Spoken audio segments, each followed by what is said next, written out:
Hello friends, आप सभी का अपने YouTube channel lesson plan and teaching classes में बहुत बहुत स्वागत है। आज हम बात करने वाले हैं लेसन प्लान नंबर 5 के बारे में। इससे पहले मैं 4 लेसन प्लान की वीडियो जो कि आपकी 6 to 8 क्लास के बच्चों के लिए चल रही हैं, वो वीडियोस अपलोड कर चुकी हूँ। अगर आपने वो वीडियोस ना देखी हो तो मैंने डिस्क्रिप्शन में नीचे लिंक दिया हुआ है, आप उसे वहां से जाकर देख सकते हैं। अगर आप 1st to 5th क्लासेस के बच्चों के लिए या फिर माइक्रो टीचिंग के लेसन प्लान देखना चाहते हैं तो वो भी इस चैनल पर आपको मिल जाएंगे, तो आप उन्हें भी देख सकते हैं।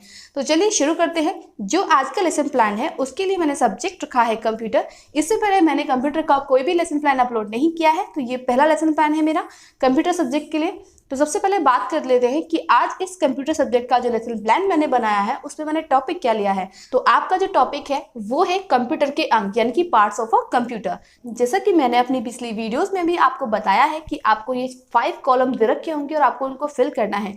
जो लेसन प्लान की एक नोटबुक अलग से आती है उसमें ये सारे जो कॉलम से पहले से बने होते हैं, तो आप चाहे तो उसे वहां पर भी फिल कर सकते हैं। अगर नहीं बने हो तो आप इस तरह से बना लीजिएगा, ठीक है। उसके बाद में आपका सबसे पहले आएगा सामान्य उद्देश्य। तो सामान्य उद्देश्य में आप लिखेंगे छात्रों में वैज्ञानिक दृष्टिकोण जागृत करना। उसके बाद में आपका नेक्स्ट पॉइंट होगा विशिष्ट उद्देश्य। विशिष्ट उद्देश्य में आप लिखेंगे फर्स्ट पॉइंट है छात्रों को कंप्यूटर के भागों की जानकारी देना। सेकंड पॉइंट होगा आपका छात्रों को कंप्यूटर के भागों के विभिन्न अंगों के प्रयोग में जानकारी देना, यानी कि छात्रों को जो कंप्यूटर के भाग हैं उनके कैसे प्रयोग कर सकते हैं उसके बारे में जानकारी हम इस लेसन प्लान के थ्रू हम टीचिंग करते टाइम बच्चों को देंगे। उसके बाद हमारा नेक्स्ट पॉइंट आता है सहायक सामग्री, जिसमें मैंने लिखा है कक्षा उपयोगी सामग्री। जैसा कि आप जानते हैं कि कक्षा में जब हम क्लासेस में पढ़ा रहे होते हैं तो हमें चौक भी चाहिए होता है, डस्टर भी चाहिए होता है और ब्लैक बोर्ड की भी जरूरत होती है। तो यानी कि वो सारी चीजें हमारी किस में आ जाएंगी, कक्षा उपयोगी सामग्री में।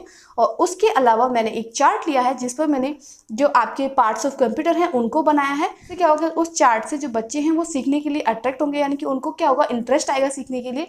तो आप ऐसा एक सुंदर सा चार्ट जरूर बना लीजिए जब आप टीचिंग कर रहे हो, ठीक है। उसके बाद में आपका नेक्स्ट पॉइंट आएगा पूर्व ज्ञान।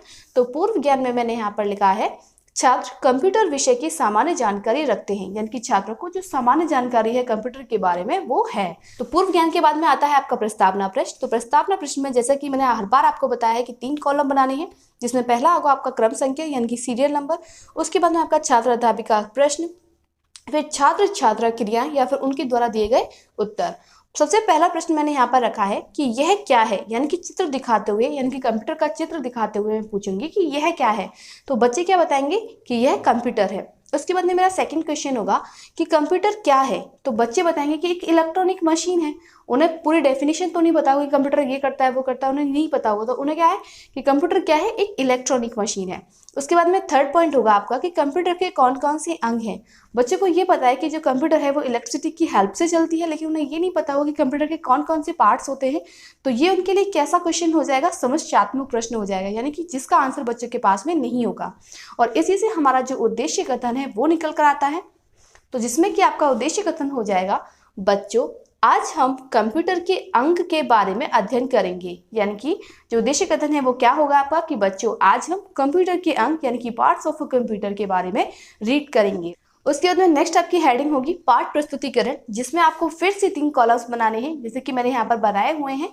पहला कॉलम होगा आपका शिक्षण बिंदु, दूसरा आपका होगा छात्र अध्यापिका कथन और तीसरा ऑप्शन होगा आपका छात्र क्रिया।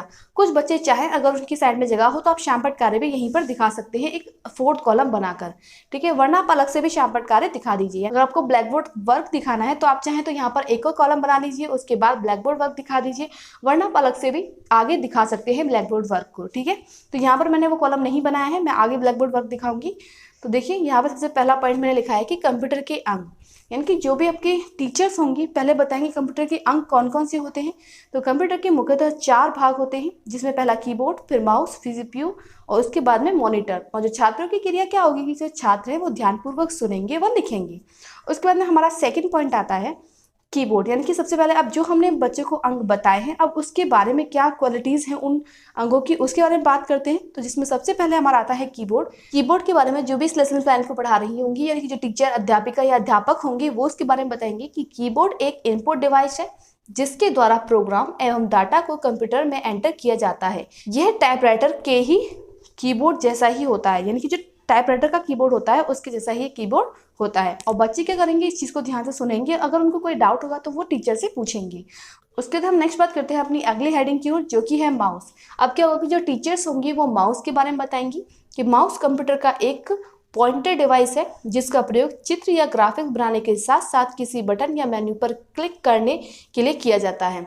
ठीक है, और छात्रों की जो सेम क्रिया होगी यानी कि इनकी सेम एक्टिविटी होगी कि वो ध्यानपूर्वक सुनेंगे और जो उन्हें इंपॉर्टेंट लगेंगे उन चीज़ों को वो लिखेंगे अपनी नोटबुक में। ठीक है, उसके बाद में आपका नेक्स्ट पॉइंट आता है सीपीयू। जैसा कि इसमें पहले ही बताया कि कंप्यूटर के कौन से अंग होते हैं, तो कंप्यूटर के 4 अंग बताए गए थे, कीबोर्ड, माउस, सीपीयू और मॉनिटर। तो वन बाय वन उन सभी को हम डिफाइन कर रहे हैं। तो सबसे पहले हमने डिफाइन किया कीबोर्ड को, उसके बाद हमने किया माउस को, उसके बाद में हम नेक्स्ट सीपीयू को डिफाइन करने वाले हैं। तो सीपीयू के लिए लिखा है कि सीपीयू कंप्यूटर का मस्तिष्क यानी ब्रेन होता है।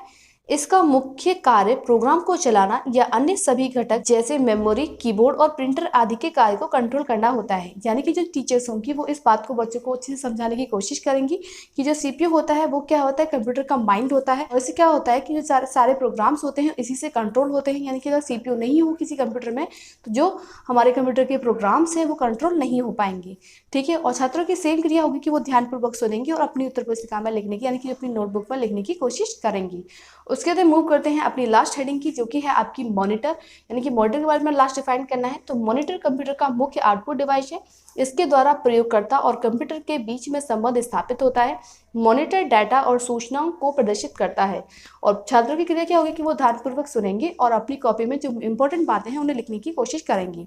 यानी कि इसमें कीबोर्ड और माउस से जो भी हमने एंटर किया और सीपीयू से जो भी प्रोसेस हुई उसके बाद में जो इसका रिजल्ट होगा वो हमें किससे दिख पाएगा, मॉनिटर के द्वारा ही दिख पाएगा। ठीक है, उसके बाद बात करते हैं नेक्स्ट हेडिंग की, जो कि है आपका शामपट कार्य। जैसे कि मैंने आपको बताया था कि शामपट कार्य आप चाहें तो एक और अदर कॉलम बनाकर वहीं पर शो कर सकते हैं, वरना आप अलग से भी शो कर सकते हैं। जैसे कि मैंने यहाँ पर किया है कि मैंने यहाँ पर ब्लैक बोर्ड की जैसा बनाया है कि ब्लैक बोर्ड बनाया है जिसमें पहले से पहले आपको पता है कि जब भी आप क्लास में एंट्री करेंगे उसके बाद में पहले आपको ब्लैक बोर्ड एंट्रीज फिल करनी होती हैं और उसके बाद में जो भी आपके प्रस्तावना प्रश्न होते हैं वो पूछने होते हैं और उसके बाद आपका जो एक्सप्लेनेशन का काम है यानी कि जो भी आप टॉपिक लेके आए हैं उसको जो डिफाइन करने का काम है वो शुरू होता है।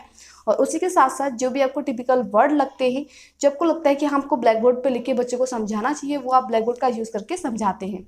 तो उसी चीज़ में आपका ब्लैक बोर्ड कार्य जो है वही होता है। जैसे ही मैंने यहाँ पर लिखा है कि कंप्यूटर के अंग, तो बच्चों को मैंने यहाँ बताया कि कंप्यूटर के ये 4 अंग होते हैं और ये मैंने ब्लैक बोर्ड पर लिख दिए। इसके अलावा कोई भी और ज़रूरत होगी उस टाइम पर मुझे ब्लैक बोर्ड पर लिखने की, तो मैं वो चीज़ें भी ब्लैक बोर्ड पर मैंशन कर दूँगी। उसके बाद नेक्स्ट हेडिंग आती है बोधात्मक प्रश्न, जिसमें पहला है कीबोर्ड क्या है। उसके बाद में सेकंड है कंप्यूटर का मस्तिष्क किसे कहते हैं। ठीक है, यानी कि ये 2 क्वेश्चन रखे हैं मैंने। पहला है कि कीबोर्ड क्या है, कीबोर्ड के बारे में हम डिफाइन कर चुके हैं तो बच्चे इसे बता सकते हैं। उसके बाद में सेकंड क्वेश्चन रखा है मैंने कि कंप्यूटर का मस्तिष्क किसे कहते हैं, तो बच्चों को पता है कि कंप्यूटर का जो मस्तिष्क है वो सीपीयू कहलाता है। ठीक है, उसके बाद हमारा नेक्स्ट वर्क क्या होगा, निरीक्षण करें कि जो भी टीचर उस क्लास में टीचिंग कर रही होंगी उनको क्या करना है, निरीक्षण कार्य करना है, यानी कि ऑब्जर्वेशन वर्क करना है। यानी क्या करना है उसमें कि सभी छात्र जो शामपट कार्य कर रहे होंगे, यानी कि जब स्टूडेंट्स क्या होंगे कि अपना जो भी ब्लैक बोर्ड वर्क है वो उतार रहे होंगे अपनी कॉपी में, वो कर रहे होंगे, तो जो भी आपकी टीचर्स होंगी वो क्या करेंगी, वो क्लासेस में घूम घूम कर ये देखने की कोशिश करेंगे कि कौन बच्चा है जो काम कर रहा है या किसी बच्चे को कोई डाउट तो नहीं है या किसी को कोई परेशानी तो नहीं है। ठीक है, उसके बाद में आपका लास्ट आता है गृह कार्य, यानी कि जब सारी चीज़ें आपका जो सारा टॉपिक क्लियर हो चुका होगा उसके बाद में सबसे लास्ट में आपका जो भी लेक्चर है उसके टाइम से पहले आपको होमवर्क देना होता है। तो यहाँ मैंने अपने लेसन प्लान में 2 क्वेश्चन लिखे हैं, जिसमें पहला है मॉनिटर क्या है और दूसरा क्वेश्चन रखा है कि कंप्यूटर के विभिन्न अंगों को परिभाषित कीजिए। तो ये मेरा होमवर्क हो गया। आप चाहें तो इससे अलग भी होमवर्क दे सकते हैं, आप चाहें तो 5 क्वेश्चंस दे सकते हैं, आप चाहें तो 3 क्वेश्चंस दे सकते हैं, वो आपकी मर्जी है। लेकिन हाँ, एक बात का ध्यान रखिएगा कि जब आप 1st to 5th के बच्चों को होमवर्क दे रहे हो तो आपको ब्लैक बोर्ड पर वो होमवर्क लिखना होता है। लेकिन 6 to 8 के बच्चों को अगर आप होमवर्क दे रहे हैं तो आप बोल के भी उनको लिखवा सकते हैं। ठीक, तो आज के लिए इतना ही दोस्तों। आई होप आपको वीडियो अच्छी लगी होगी। अगर वीडियो आपको अच्छी लगी हो तो इसे लाइक, दोस्तों को शेयर और इस चैनल को सब्सक्राइब जरूर कर लीजिएगा। और चैनल को सब्सक्राइब करने के बाद में बेल आइकन जरूर दबा लें ताकि आने वाली वीडियोस का नोटिफिकेशन आपको टाइम से मिलता रहे। आप सभी फ्रेंड्स से मेरी रिक्वेस्ट है कि आपको मेरा कंटेंट कैसा लग रहा है ये मुझे कमेंट करके ज़रूर बताएं, तभी मुझे पता चल पाएगा कि मैं क्या कमी कर रही हूँ, किस चीज़ पर मुझे वर्क करना है। तो प्लीज़ मुझे कमेंट करके ज़रूर बताइए। अगर आपको मेरा कंटेंट अच्छा लग रहा हो तो इसे लाइक और अपने दोस्तों को शेयर ज़रूर करें। जैसा कि आप सभी को पता है कि ये लॉकडाउन का टाइम चल रहा है और बहुत से लोग ऐसे हैं जो ना किसी काम के फालतू में बाहर घूम रहे हैं। तो मेरी उन सभी से रिक्वेस्ट है कि प्लीज़ आप अपने घर पर रहिए। अगर आप अपनी और अपनों की जान बचाना चाहते हैं तो आप लॉकडाउन का पूरा पालन कीजिए और जब तक कोई बहुत अर्जेंट काम ना हो घर से बाहर ना निकले, क्योंकि जब जान है तो जहान है। तो दोस्तों घर पे रहिए, सुरक्षित रहिए। चलिए मिलते हैं अगली वीडियो में, तब तक के लिए गुड बाय दोस्तों।